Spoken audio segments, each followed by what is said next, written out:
looked at a complex system like, say, in aquaponics and just marveled at how these tiny little parts make everything work so smoothly. Oh, absolutely. Well, today we're doing a deep dive into one of those unsung heroes, the Auto-Siphon. It's this really clever device, maybe a bit overlooked sometimes, Definitely. but it's absolutely crucial if you want a thriving flood and drain aquaponics system.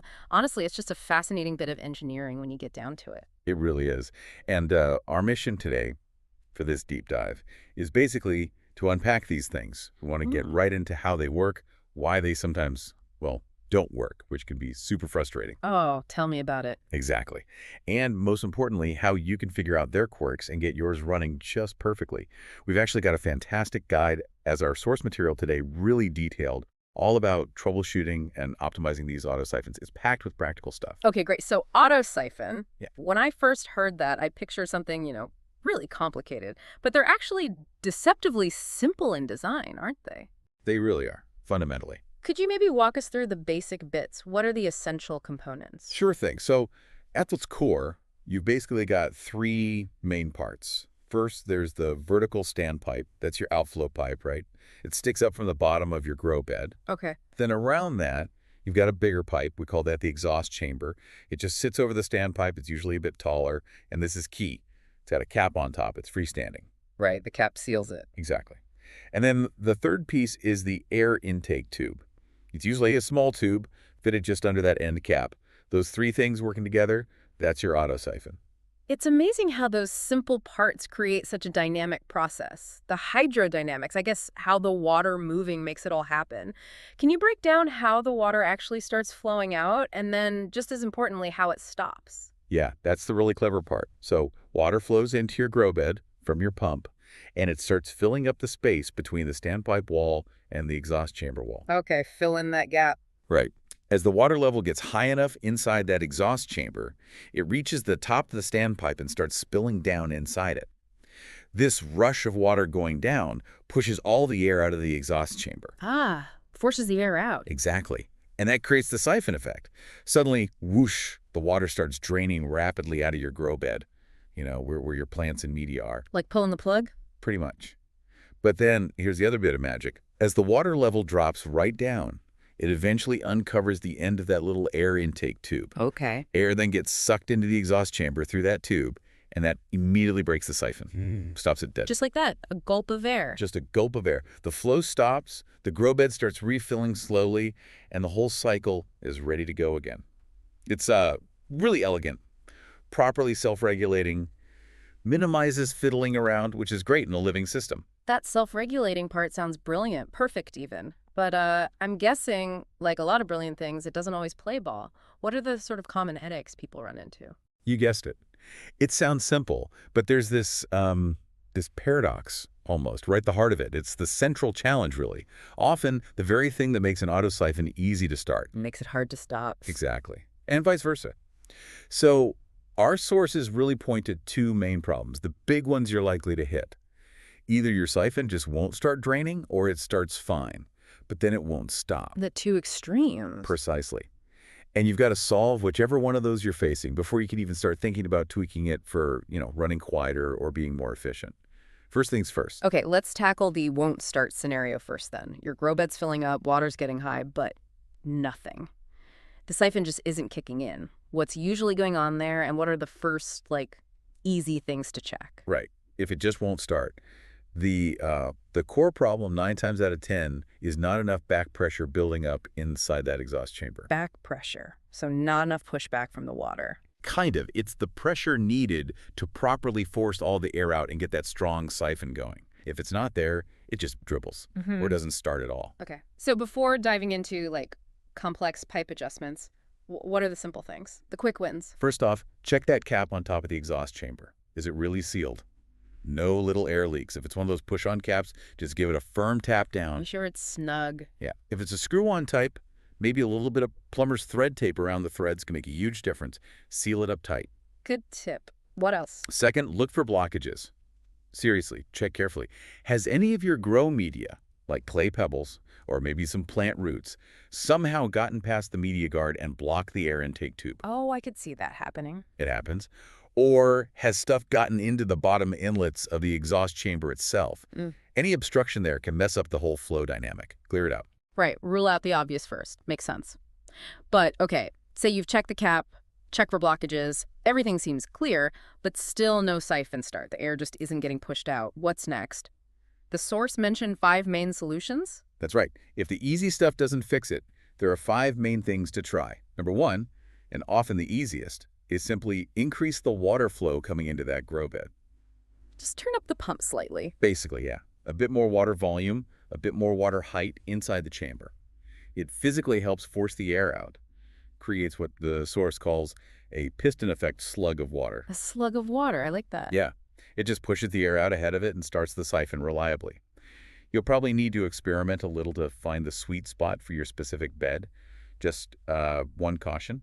If you have several beds running off one pump, be careful not to throw the balance off by cranking up the flow to just one bed too much. Good point.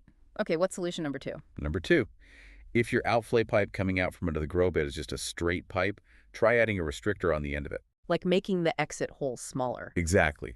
Or adding a fitting that narrows it slightly.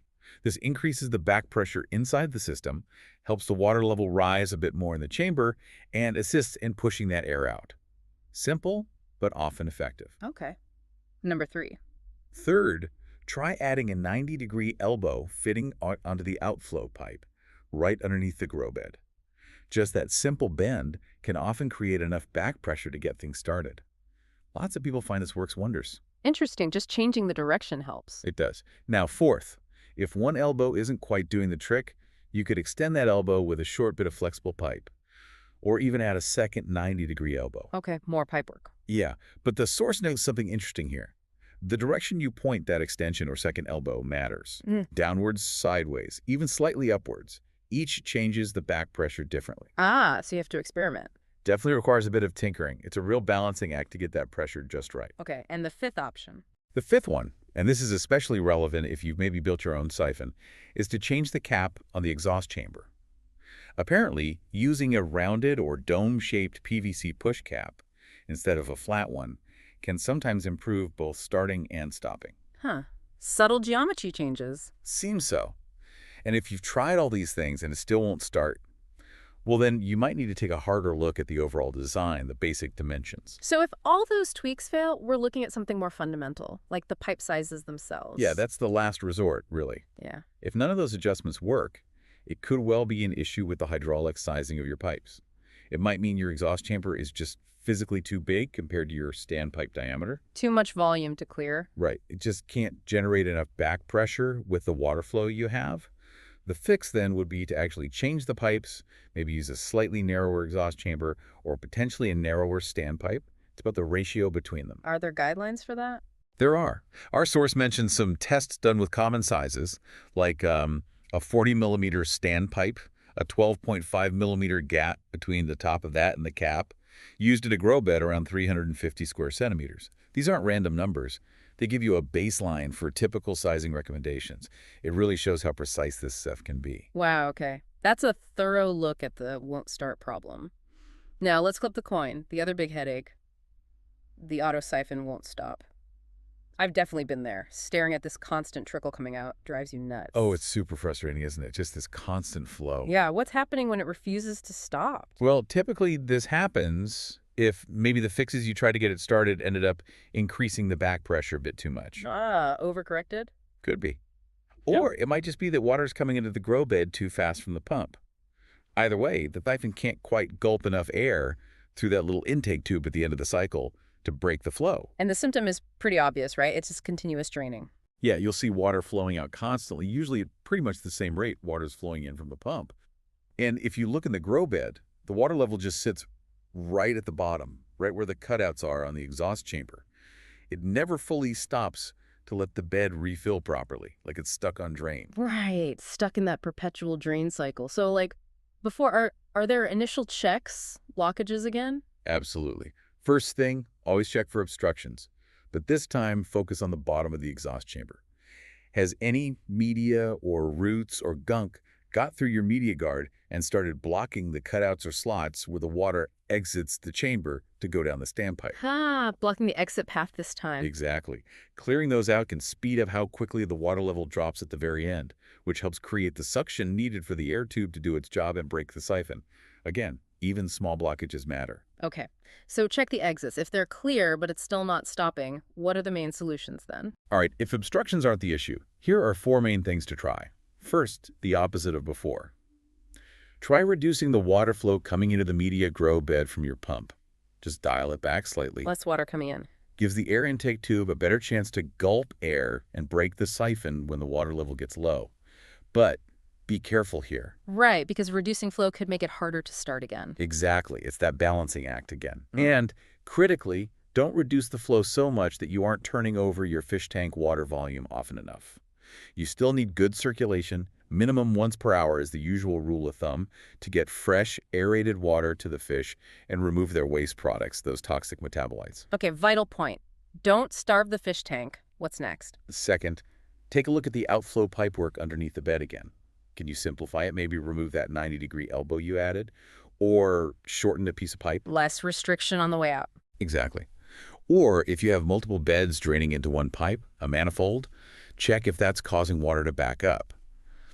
Less pipe work, less restriction means water exits faster at the end, making it easier for that air gulp to happen. Makes sense. Solution number 3. Third, some people find success by increasing the height difference between the very top edge of the vertical standpipe and the inside top of the exhaust chamber cap. Adjusting that little gap at the top? Yeah, it depends on your pipe sizes, but the source suggests an effective range is often somewhere between, say, 12.5 millimeters and maybe 32 millimeters.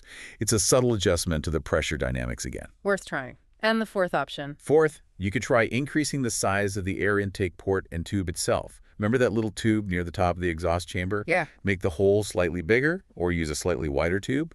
A larger opening might let air rush in more quickly or easily, helping to break that stubborn siphon. Okay. And if none of those work, back to pipe sizing again.